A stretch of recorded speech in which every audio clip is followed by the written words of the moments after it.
Cyrano de Bergerac. Cyrano à chaud. Théâtre à la bougie.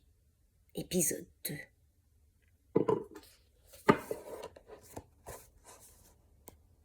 Le vicomte de Valvert.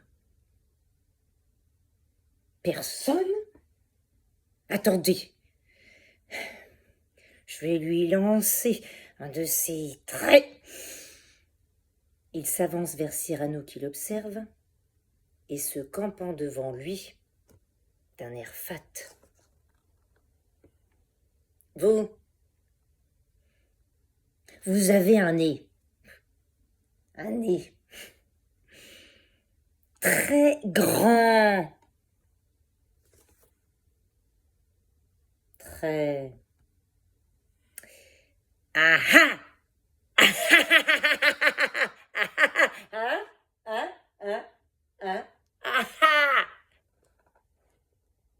C'est tout?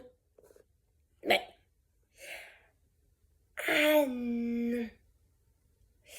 C'est un peu court, jeune homme.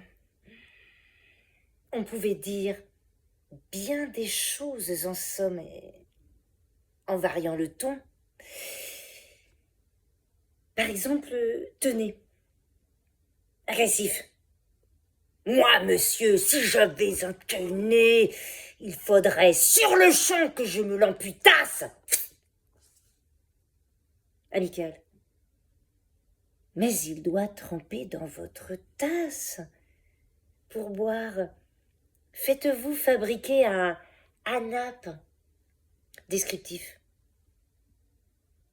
C'est un roc. C'est un pic. C'est un cap. Que dis-je, c'est un cap, c'est une péninsule. Curieux. De quoi sert cette oblongue capsule? D'écritoire, monsieur? Ou de boîte à ciseaux? Truculent. Ça, monsieur, lorsque vous pétunez, la vapeur du tabac vous sort-elle du nez sans qu'un voisin ne crie « Au feu de cheminée !» Prévenant, gardez-vous votre tête entraînée par ce poids de tomber en avant sur le sol. Tendre. Faites-lui faire un petit parasol, de peur que sa couleur au soleil ne se fane. Pédant. L'animal seul, monsieur qu'Aristophane appelle hippocampe éléphanto camélos, doit avoir sous le front tant de chair, sous tant d'os. Cavalier. Quoi, l'ami? Ce croc est à la mode. Pour pendre son chapeau, c'est vraiment très commode. Emphatique. Aucun vent ne peut, nez magistral, t'enrhumer tout entier. Excepté le Mistral. Dramatique. C'est la mer Rouge quand il saigne. Admiratif pour un parfumeur qu'elle enseigne. Lyrique, est-ce une conque?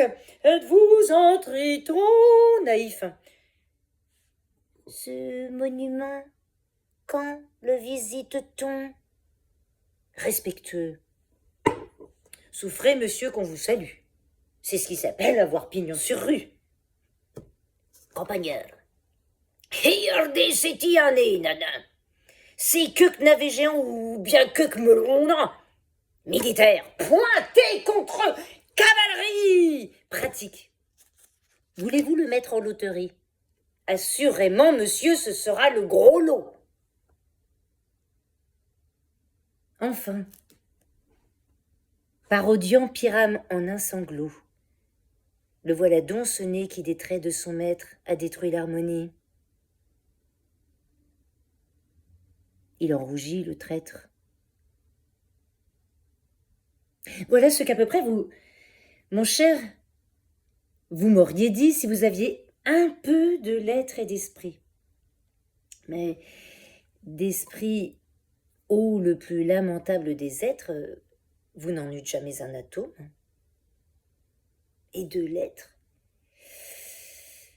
vous n'avez que les trois qui forment le mot sot. Eussiez-vous d'ailleurs l'invention qu'il faut pour pouvoir, devant ces nobles galeries, me servir toutes ces folles plaisanteries, que vous n'en eussiez pas articulé le quart de la moitié du commencement d'une. Car je me les sers moi-même, avec assez de verve, mais je ne permets pas qu'un autre me les serve. De Guiche. Vicomte, laissez donc.